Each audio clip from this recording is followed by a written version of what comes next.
नमस्कार, मैं PM DNA Singh और आप देख रहे हैं कमाल यार। इस वक्त हम बात करने वाले हैं एक ऐसे नेपाली गोरखा के बारे में जिसने अपने अकेले दम पर 30 तालिबानियों को शिकस्त दे दी, यानी कि पराजित कर दिया, उन्हें इस दुनिया जहान से ही उठा दिया अकेले एक गोरखा ने। वैसे तो हम गोरखाओं की बात बहादुरी में हमेशा पहले नंबर पर करते हैं, लेकिन अगर बात की जाए तो रियलिटी में भी ये कहानियाँ आपको प्रेरित करेंगी, मोटिवेट करेंगी और गोरखाओं के प्रति जो आपका लगाव है उसे और बढ़ाने में मदद करेगी। दोस्तों, उसके बाद उसे जो यहाँ पे गोरखा सैनिक था उसे इंग्लैंड की महारानी द्वारा सम्मानित भी किया गया, उसकी भी हम बात करेंगे। और इसके अलावा हम इस गोरखा की बात करेंगे कि ये कहाँ से था, किस सेना में काम कर रहा था और इसके जो पूर्वज थे वो क्या काम करते थे और इससे कैसे इस प्रकार से कंडीशन मिली कि इसने 30 तालिबानियों को धूल चटाई। तो वीडियो के अंत तक बने रहिए और अगर आप चैनल पे नए हों तो चैनल को सब्सक्राइब करके बेल आइकन दबा लीजिए ताकि आपको अगला अपडेट भी सबसे पहले मिल सके। तो चलिए वीडियो को शुरू करते हैं।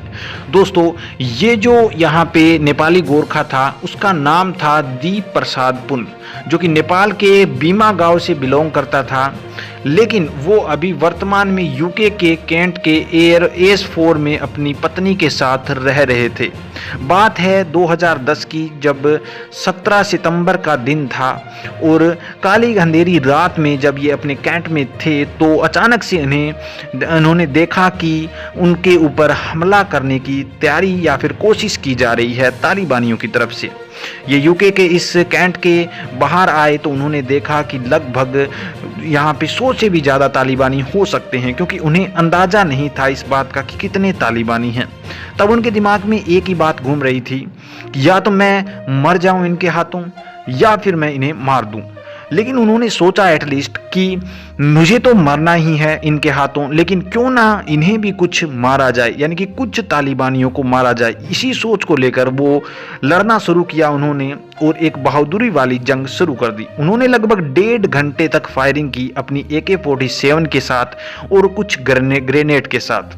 बताया जाता है कि लगभग 450 फायरिंग हुई, उसके बाद 17 ग्रेनेड फेंके और इसी शिकस्त में लगभग 28 तालिबानी ढेर हो गए।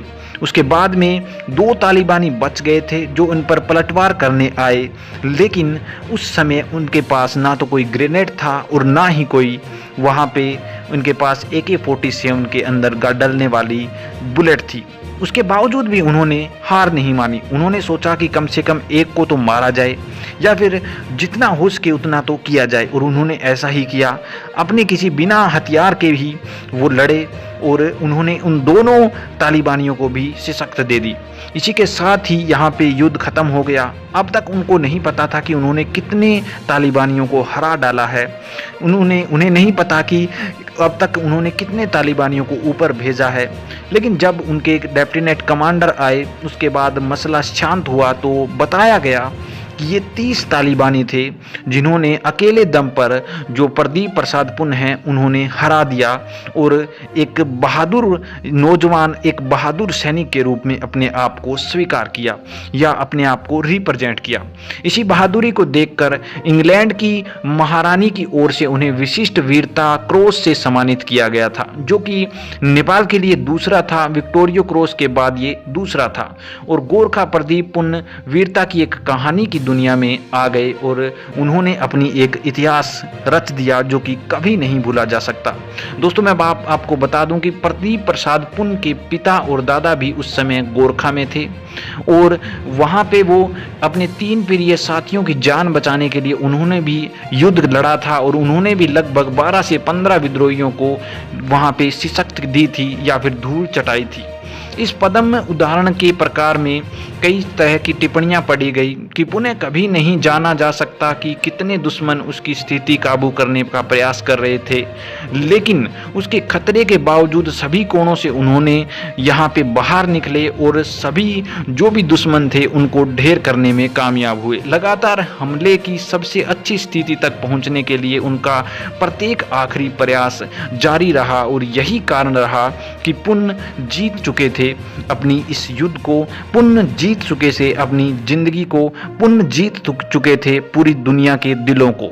और इसी के कारण पुन को यहाँ पे अपनी उन्नति का एहसास हुआ। इसके बाद उन्हें एक और अवार्ड भी दिया गया और यहाँ पे वीरता की जो भी कहानियाँ होती हैं उसमें सर्वश्रेष्ठ पर इनकी कहानी को रख दिया गया। दोस्तों, पुन की ये कहानी आपको कैसी लगी? गोरखाओं की ये आदत जो कि हमेशा से रूढ़ियों से चली आ रही है, वो आपको कैसी लगी? अपने विचार कमेंट सेक्शन में जरूर लिखिए। चलिए आज के लिए इतना ही रखते हैं, आगे कोई नया अपडेट मिलता है तो फिर आपके सामने हाजिर होंगे। तो वीडियो को लाइक कीजिए, शेयर कीजिए और अगर आप चैनल पर नए हो तो चैनल को सब्सक्राइब करके बेल आइकन दबा लीजिए ताकि आपको अगला अपडेट भी सबसे पहले मिल सके।